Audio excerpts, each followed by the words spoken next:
할렐루야. 오늘은 우리가 읽은 이 본문을 가지고 참된 지도자 예수 그리스도라는 제목의 말씀 함께 나누겠습니다.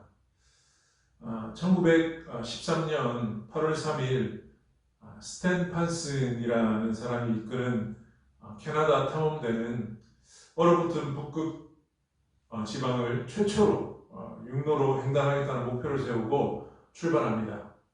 그러나 이들이 탄 탐험선은 얼마 있지 않아 북극의 단단한 빙벽에 막혀서 부서져서 오도 가도 못하는 신세가 되고 맙니다. 배 안에 갇혀있는 캐나다 탐험대원들은 시간이 흐르면서 서로 거짓말을 하고 또 도둑질하는 사람들로 변하더니 급기야 그 탐험선에 타고 있던 11명의 모든 사람들이 죽고 말았습니다. 그러니까 북극 탐험은 실패로 끝나고 말았습니다. 자, 이로부터 1년 뒤 정확히 1914년 12월 5일 영국의 탐험가인 어니스트 세클턴이라는 사람이 이끄는 27명의 탐험대가 남극을 최초로 육로로 탐험하겠다고 출발했습니다. 하지만 출항한 지 얼마 지나지 않아 이들이 탄 배 역시 남극의 얼음덩이에 막혀서 오도 가도 못하는 절박한 상태에 빠지게 되었습니다. 그들은 극심한 추위 속에서 떨어야 했고 또 식량과 또 보급품 부족이라는 절대절명의 위기 가운데 빠졌습니다. 그러나 그들은 이 스탠 판슨이 이끄는 북극 탐험대와 달리 이들은 2년 동안 펭귄을 잡아서 배고픔을 해결하고 또 얼어붙은 그 얼음 위를 생활하면서 지붕도 없는 조그마한 보트로 험난한 남미양을 2번이나 건너는 위험천만한 항해를 감행한 끝에 끝까지 살아남았습니다. 어떻게 이런 일들이 가능할 수 있을까요? 그것은 이 세클턴이라는 이 대장의 리더십 때문이었습니다. 그의 리더십 때문에 이 북극 탐험대원들과 달리 이 남극 탐험대원들은 몰살당하지 않고 끝까지 살아남을 수 있었던 것입니다. 처절한 생과 사의 갈림길에서도 이 세클턴 대장은 실망하지 않았습니다. 오히려 대원들에게 계속해서 힘과 용기를 불어넣어 주었습니다. 그러다 보니 모든 대원들은 극한 상황 속에서도 서로 헐뜯고 또 다투기보다는 서로 격려하며 아껴주는 팀워크가 형성되어서 결국에는 27명의 탐험대원 모두가 살아남을 수 있었던 것입니다. 여러분, 이 이야기는 무엇을 말해주고 있는 것입니까? 지도자의 중요성입니다. 그러니까 지도자, 리더십에 따라서 팀원들이 달라지고 또 속한 공동체의 운명이 달라진다는 것을 우리에게 말해주고 있는 것입니다. 여러분, 가정에는 좋은 가장이, 또 학교에는 좋은 학교장이, 그리고 나라에는 좋은 대통령, 또 좋은 왕이 있을 때 그 공동체의 운명은 달라지게 됩니다. 이러한 지도자, 리더십의 역량은 영적 공동체인 교회도 마찬가지입니다. 좋은 목회자, 또 평신도 지도자가 세워져 있으면 그 공동체는 분명 행복하고 발전하게 되어 있습니다. 여러분, 오늘날 이 시대가 처한 어려운 상황이 무엇입니까? 바로 참된 지도자의 부재입니다. 사회의 강령력에서 능력 있고 또 사람들의 인정을 받아 최고의 지도자가 되었지만 막상 최고 리더십이 되어 감당해야 할 일을 하지 못하고 또 자기 자신의 유익과 안위만을 살피기 때문에 백성 또 국민들의 삶이 어려워지고 공동체는 흔들리게 되어 있는 것입니다. 요즘 이 대한민국의 정치를 보면 상식적이지 않은 일들이 일어나고 있음을 보게 됩니다. 여러분, 우리나라 대통령의 임기는 5년입니다. 지금 대통령이 이제 2년을 임기를 마쳤습니다. 아직 3년이 남은 것입니다. 그런데 벌써부터 뉴스를 보면 차기 이 대권 주자의 여론이 발표되고 그 사람을 따라야 한다는 식의 그런 내용들이 소개되고 있습니다. 여러분, 왜 이런 현상이 일어나는 것일까요? 제가 어떤 정치인을 폄하하려고 하는 것이 아닙니다. 그러니까 이런 현상이 일어나는 이유는 최고 지도자로 세워졌지만 국민들이 생각할 때 지도자로서의 자질이 부족하고 또 역할을 제대로 감당하지 못하니까 벌써부터 사람들은 새로운 지도자를 찾고 있는 것입니다. 이처럼 우리는 참된 지도자를 만나기를 바라지만 모든 부분에서 우리를 만족하게 하는 그런 지도자를 만나기는 쉽지 않습니다. 그러면 우리는 정말 참된 지도자를 만날 수 없는 것일까요? 만날 수 있습니다. 성경에서 우리는 참된 지도자를 만날 수 있습니다. 자, 누가 우리의 참된 지도자일까요? 바로 예수 그리스도만이 우리의 참된 지도자가 되십니다. 오늘 10장 11절 상반절을 보면 예수님께서 스스로 나는 선한 목자라고 말씀하셨습니다. 자, 이 구절에서 선하다라는 단어는 헬라어로 칼로스라는 말인데요. 선하다는 말은 헬라어로 두 종류가 있습니다. 하나는 아가소스 그리고 칼로스입니다.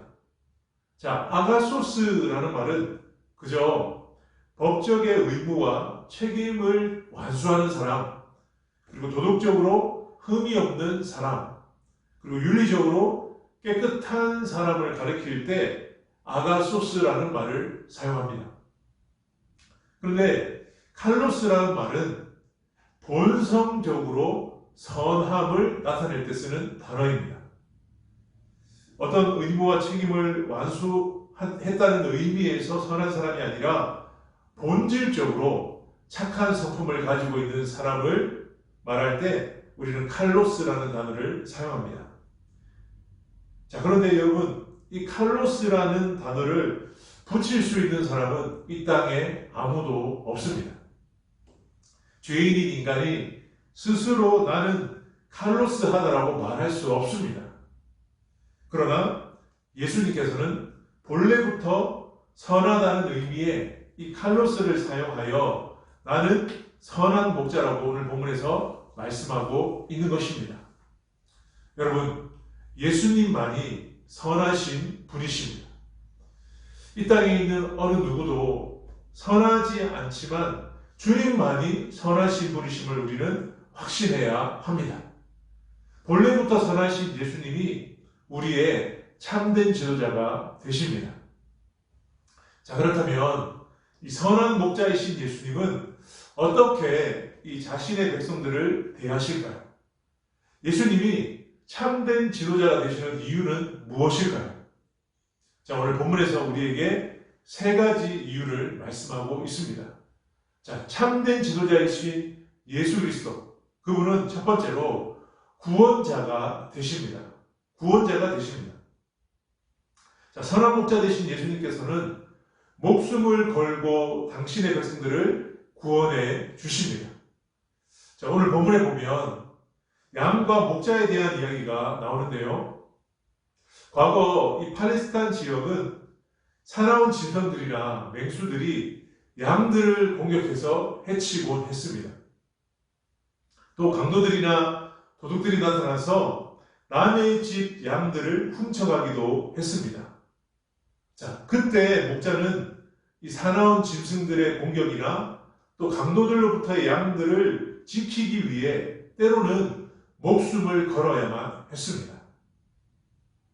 진짜 목자들은 목숨 걸고 양들을 돌봤습니다. 반면에 돈을 목적으로 고용된 목자들은 목숨을 걸고 양들을 돌보기는커녕 위기가 닥치면 자기 자신들의 목숨을 지키기 위해 도망을 쳤습니다. 오늘 예수님께서는 당시 이러한 상황, 배경을 언급하시면서 11절에서 이렇게 말씀하셨어요. 나는 선한 목자라. 선한 목자는 양들을 위하여 목숨을 버리거니와. 아멘. 참된 지도자이신 예수 그리스도, 선한 목자 되신 주님은 양들을 위하여 목숨을 버리신다는 거예요. 그런데 여러분, 예수님은 이러한 사실을 한 번만 말씀하시지 않고 반복해서 말씀하셨습니다. 자, 오늘 15절 말씀해 보면 아버지께서 나를 아시고 내가 아버지를 안 것 같으니 나는 양을 위하여 목숨을 버리노라. 아멘. 오늘 함께 읽진 않았지만 17절과 18절을 보면 예수님께서 양들을 위해 목숨을 버리신다고 반복하여 말씀하고 계십니다. 여러분, 예수님께서는 몇 번이나 양된 우리를 위하여 목숨을 버리신다고 말씀하셨습니까?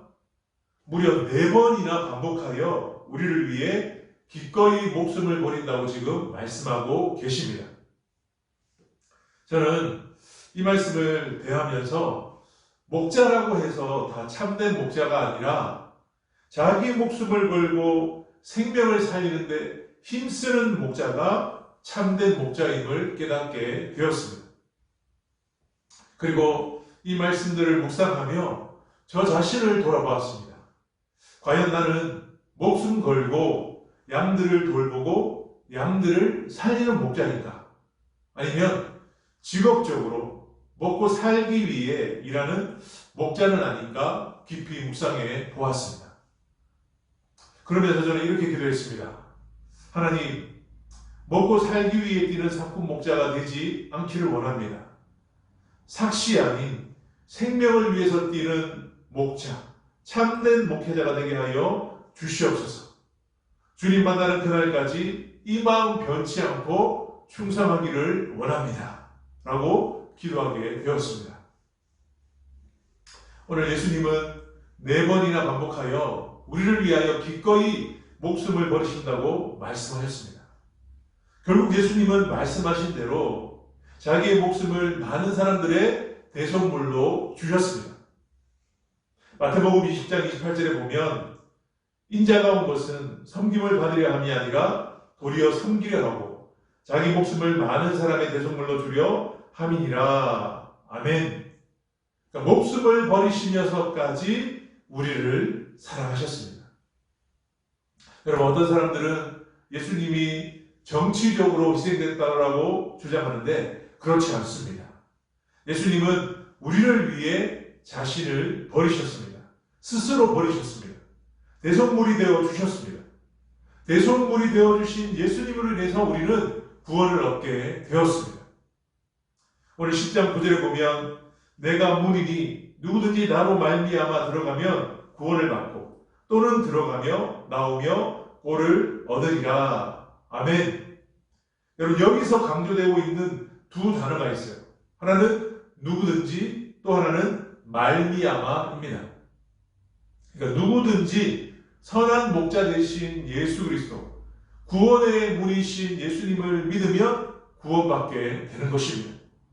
누구든지 예수 그리스도를 통해서만 멸망받지 않고 구원을 받습니다. 여러분, 예수님의 구원에는 차등이 없습니다. 세상과 달리 차별도 없습니다. 아무런 제한 조건도 없습니다. 그저 예수를 믿기만 하면 구원을 받습니다. 그러므로 스스로 목숨을 많은 사람의 대속물로 내어주신 예수 그리스도만이 참된 지도자가 되시는 줄 믿습니다. 자, 참된 지도자 되신 예수 그리스도, 그분은 두 번째로 우리의 보호자가 되십니다.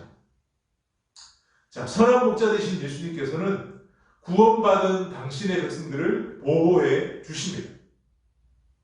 자, 이미 제가 말씀드린 대로 팔레스타인 지역에서는 맹수들이 양을 해치고 도둑들이 양을 훔쳐가기 때문에 목자들은 양들을 안전하게 보호하기 위해서 많은 노력을 하였습니다. 그 노력 중에 하나가 들판 한 복판에 돌담을 쌓아서 우리를 만들어 놓고 밤이 되면 그 안에 양들을 가두어 놓습니다. 그런데 들판에 만든 이 양 우리는 단순히 돌담을 쌓아 만들어 놓은 우리이기 때문에 사실상 문이 없습니다. 동네에서 양을 키울 때야 울타리도 있고 문도 있지만 들판에서는 돌담을 쌓아 임시로 우리를 만들어 놨기 때문에 문이 따로 없습니다. 그래서 밤이 되면 양들을 돌담 우리에 다 집어넣고 목자는 돌문 입구에 가로질러 누워서 몸으로 문을 삼았습니다. 그러니까 어느 누구도 목자를 통과하지 않고는 양우리에 접근할 수 없었습니다. 그러니까 목자는 몸 자체가 양들을 위한 방어벽이 되었던 것입니다. 예수님은 이러한 사실을 이해하기 쉽도록 3절에서 이렇게 말씀하셨어요. 문지기는 그를 위하여 문을 열고 양은 그의 음성을 듣나니 그가 자기 양의 이름을 각각 불러 인도하여 내느니라. 아멘. 그러니까 유대 땅 목자들은 양 한 마리 한 마리에게 이름을 붙여주고 저녁에 우리에 데리고 들어올 때는 한 마리씩 이름을 부르면서 보냈습니다. 그러니까 목자는 양들의 이름을 각각 불러 밖으로 인도합니다. 그러다 보니 목자가 양을 알고 양도 자기의 목자를 알았습니다. 목자가 이처럼 양들을 돌봐주고 각각의 이름을 불러가며 안전하게 인도하는 그림이 그려지십니까? 목자는 양들을 보호해 주었습니다. 마찬가지로 선한 목자 대신 참된 지도자 대신 예수 그리스도께서는 우리들을 구원하실 뿐만 아니라 사랑의 손길로 보호해 주시는 줄 믿습니다. 예전에 국민일보에 이런 기사가 실렸습니다. 유명한 사냥꾼이 있었습니다. 그는 한번 이 사정골에 들어오는 동물은 놓치는 법이 없었어요. 어느 날 총을 들고 사냥에 나섰습니다. 그날따라 안개가 자욱하여서 물체를 제대로 분간할 수 없었습니다.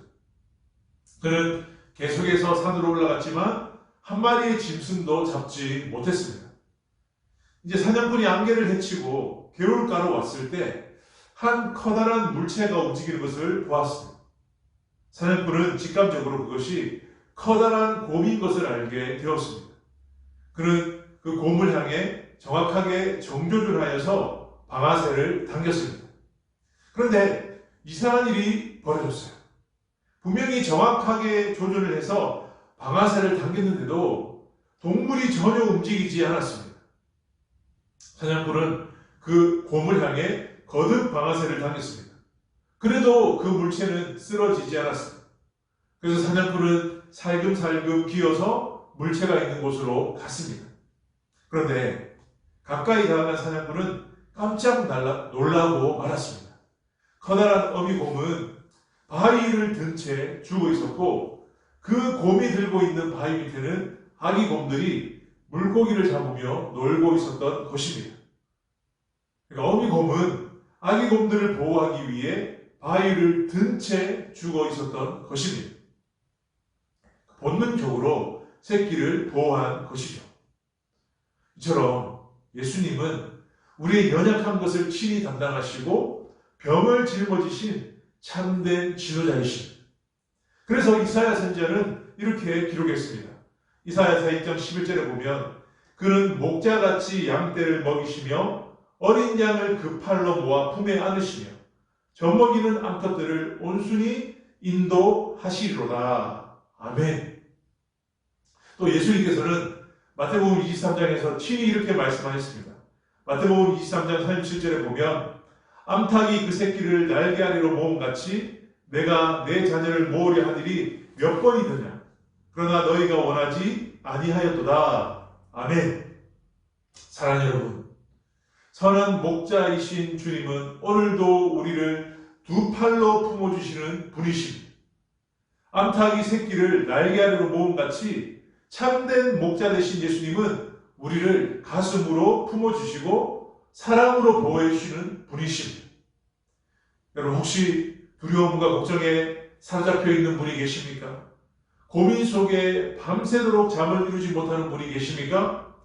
우리를 보호하시는 주님께 그 모든 것을 맡기시기를 바랍니다.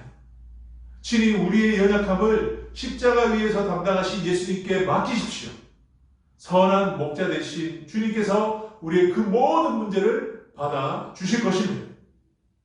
주님은 나를 보호하시기에 우리의 참된 지도자가 되시는 것입니다. 자, 참된 지도자이신 예수 그리스도는 우리의 구원자가 되시고 또 우리의 보호자가 되시고 마지막 세 번째로 우리의 공급자가 되십니다. 자, 선한 목자 되신 예수님은 구원받은 백성들을 보호하실 뿐만 아니라 풍성한 은혜와 복을 공급하십니다. 오늘날 이 예수를 믿는다고 하는 분들 가운데 축복을 말하면 저속하다고 생각하는 분들이 있습니다. 복에 대한 설교를 하면 수준이 낮다라고 말합니다. 가난하고 고통 가운데 신앙생활하는 것을 경건한 모습이라고 생각합니다. 그리고 축복을 사모하는 기독교 신앙을 샤머니즘인 기복신앙이라고 비판하는 사람들이 있습니다. 물론 너무 기복만을 강조하면 건강하지 못한 것이고 잘못된 방향으로 나아갈 수 있습니다. 그러나 과연 가난하고 고통 가운데 사는 것만이 하나님의 뜻일까요? 하나님께서는 우리가 찢어지게 가난하게 살아가는 것을 원하실까요? 아닙니다. 하나님께서는 우리에게 복을 주시는 분이십니다. 천지를 창조하실 때 모든 물질 세계를 창조하신 후에 마지막으로 당신의 모양과 형상을 따라 인간을 창조하셨습니다. 그리고 그들에게 복을 주시면서 창세기 1장에서 이렇게 말씀하셨습니다. 창세기 1장 28절에 보면 생육하고 번성하여 땅에 충만하라. 땅을 정복하라. 아멘. 아울러 온 지면에 씨 맺는 모든 채소와 열매 맺는 모든 나무를 그들의 식물로 풍성히 주셨다라는 거예요. 이렇게 하나님께서는 우리에게 복을 주셨다는 것입니다. 하나님께서 이렇게 풍성하게 우리에게 공급해 주셨지만 아담과 하와가 하나님의 말씀에 불순종하면서 에덴 동산에서 쫓겨났을 뿐만 아니라 종신토록 수고해야 소산을 먹을 수 있는 저주받은 삶을 살게 된 것입니다. 그러니까 여러분, 우리가 땀을 흘려 먹고 사는 것은 제 결과이지 하나님의 본래 뜻이 아니라는 것이죠. 하나님께서는 범죄함으로 저주받은 인간들을 구원하시기 위해 선한 목자 되신 예수 그리스도를 보내셨고 십자가 위에서 못 박혀 돌아가심으로 말미암아 저주를 청산하고 복된 삶을 살아갈 수 있도록 우리의 삶의 길을 열어 주셨습니다.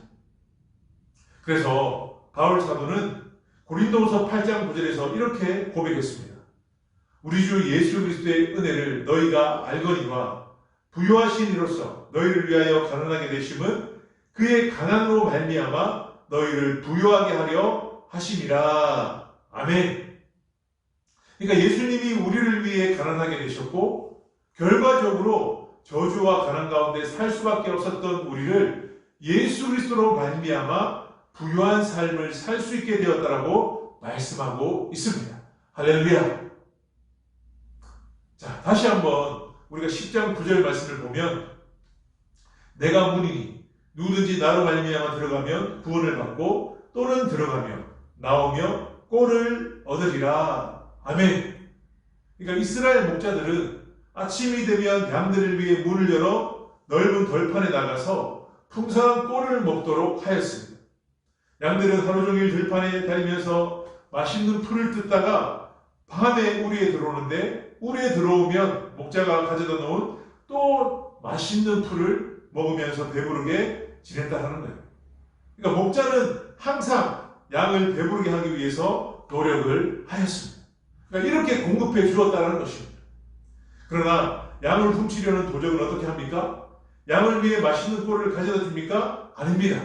오늘 10장 10절을 보면 도둑이 오는 것은 도둑질하고 죽이고 멸망시키려는 것뿐이요 내가 온 것은 양으로 생명을 얻게 하고 더 풍성히 얻게 하려는 것이라. 아멘. 그러니까 도둑이 오는 목적이 무엇입니까?